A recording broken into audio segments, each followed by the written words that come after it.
17 কোটি মানুষ আজকে খাবারের অভাব নেই। যদি এই অর্জনটা যদি না হতো তাহলে কোটি কোটি মানুষ আজকে রাস্তায় না খেয়ে মারা যেত। পুকুরের সাথে মানুষ খাবার নিয়ে টানাটানি করতো। 12 লক্ষ রোহিঙ্গাকে আমরা জায়গা দিচ্ছি, আমরা খাওয়াচ্ছি, টাকা আসতে বাইরে থেকে, খাবারটা তো আমরা দিচ্ছি, আমরা নিজেরা প্রডিউস করছি, সেখান থেকে রোহিঙ্গাদেরকে আমরা খাওয়াচ্ছি। আমরা রোহিঙ্গাদেরকে তো মানুষ খেয়ে ফেলি, যে তোরা আসছিস তোদেরকে আগে আমরা খেয়ে ফেলি।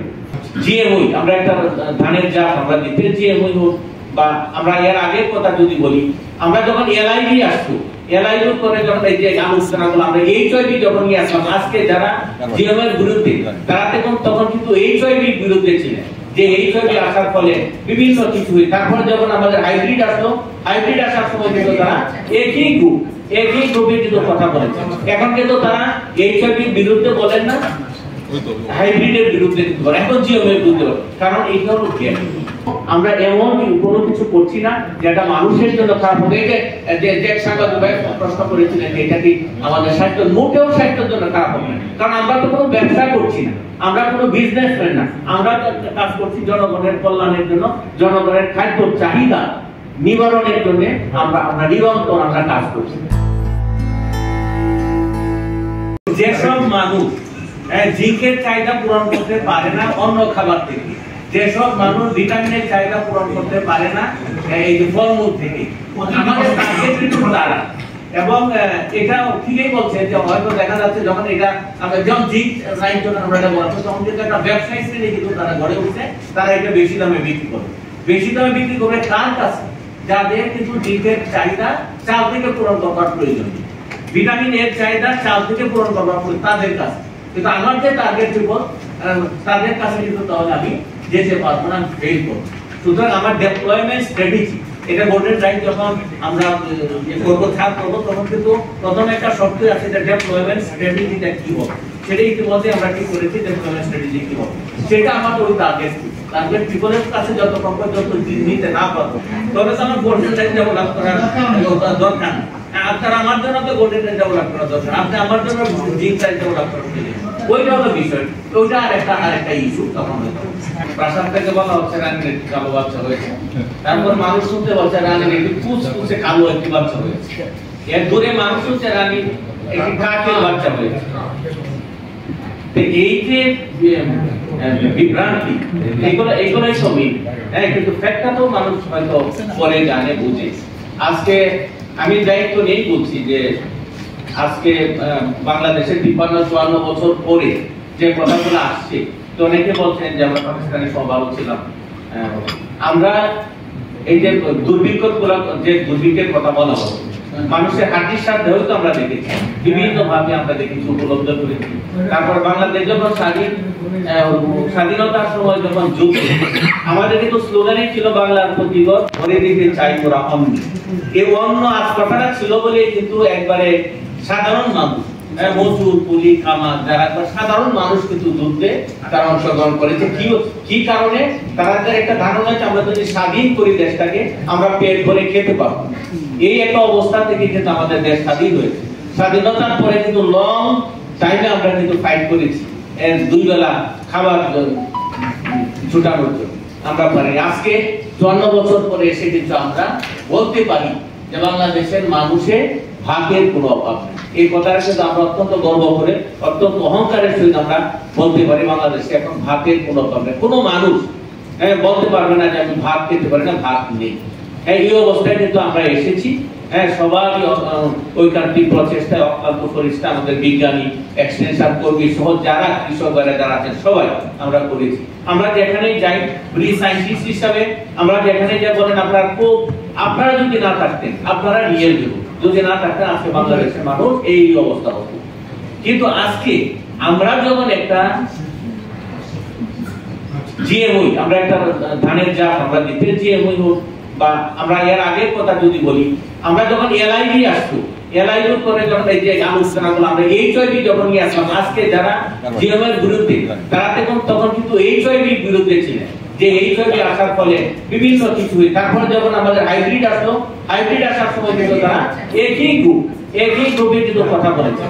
এখন কিন্তু তারা এইচআইভির বিরুদ্ধে বলেন না, হাইব্রিডের বিরুদ্ধে কিন্তু বলেন, এখন জিএমও এর বিরুদ্ধে বলেন। কারণ এইটা হলো জ্ঞান।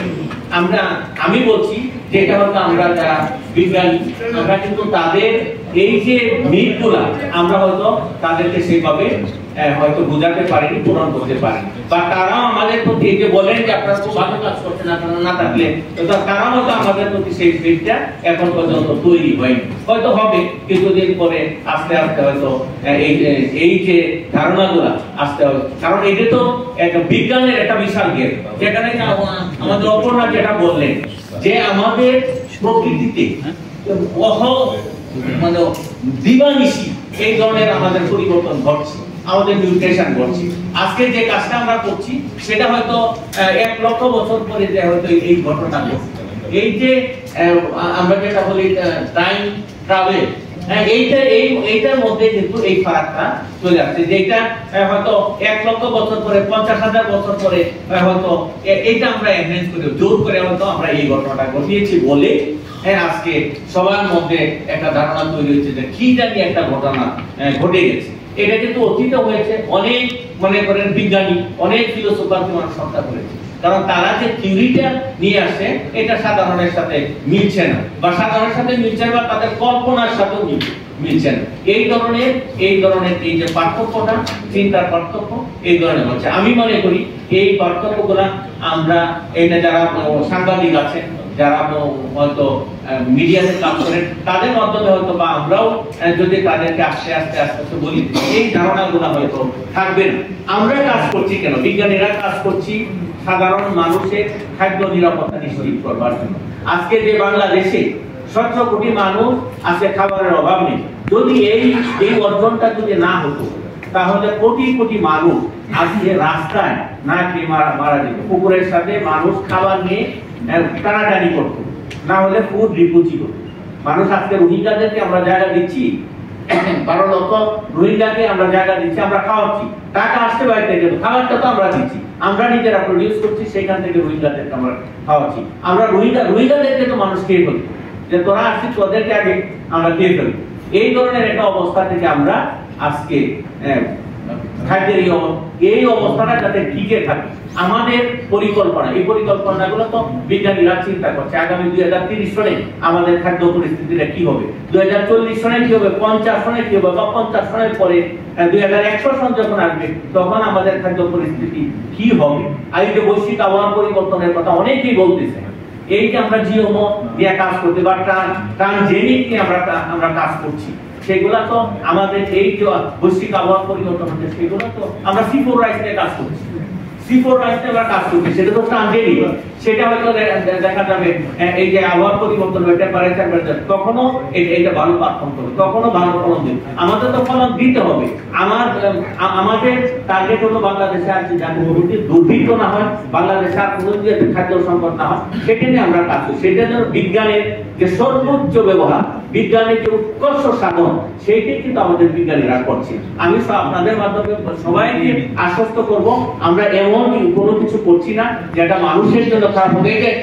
যে সাংবাদিক ভাই প্রশ্ন করেছিলেন যে এটা কি আমাদের স্বাস্থ্য, মোটেও স্বাস্থ্যের জন্য খারাপ হবে না, কারণ আমরা তো কোনো ব্যবসা করছি না, আমরা কোনো বিজনেস করি না, আমরা কাজ করছি জনগণের কল্যাণের জন্য, জনগণের খাদ্য চাহিদা নিবারণের জন্য আমরা নিরন্তর কাজ করছি। সেটার জন্য আমরা বিজ্ঞানীরা পড়াশোনা করছি, পড়াশোনা করে অ্যাডভান্স জ্ঞান তারা নিয়ে এসে কিন্তু এই কাজগুলা করে যাচ্ছে। আমাদের টার্গেট আগে 2050-2100 সন পর্যন্ত বাংলাদেশের মানুষের খাদ্যের যাতে কোনো সমস্যা না হয় সেটার জন্য আমরা কাজ করছি। আপনারা আমাদের প্রতি আস্থা রাখুন, আমরা এমন কোনো কাজ করছি না যেটা কারোর জন্য খারাপ হবে, সবার ভালোর জন্য, কল্যাণের জন্য আমরা কাজ করছি। এই কথাটা আপনার সবার কাছে আপনার সাংবাদিক ভাইরা প্রচার করবেন। ইনশাআল্লাহ যারা বিরোধিতা করছে আস্তে আস্তে এই দূরত্ব কমবে, তারাও বিজ্ঞান শিখবে, বিজ্ঞান আরো বেশি এগোবে। আমরা আপনার বিজ্ঞানের কথা, 4th ইন্ডাস্ট্রিয়াল রেগুলেশনের কথা বলছি, এখন তো বিজ্ঞান আরো এগোবে, আমাদের 5th ইন্ডাস্ট্রিয়াল রেগুলেশন আমাদের করা লাগতেছে। সুতরাং এই বিজ্ঞানের সাথে যদি আমরা আরো দ্রুত যেতে না পারি, তাহলে এই বিবেচনা আরো বেশি প্রয়োজন। সুতরাং আপনারা বিজ্ঞানের সাথে থাকুন, বিজ্ঞানকে সহযোগিতা করুন, বিজ্ঞান সমস্ত কিছু সমাধান দেবে ইনশাআল্লাহ।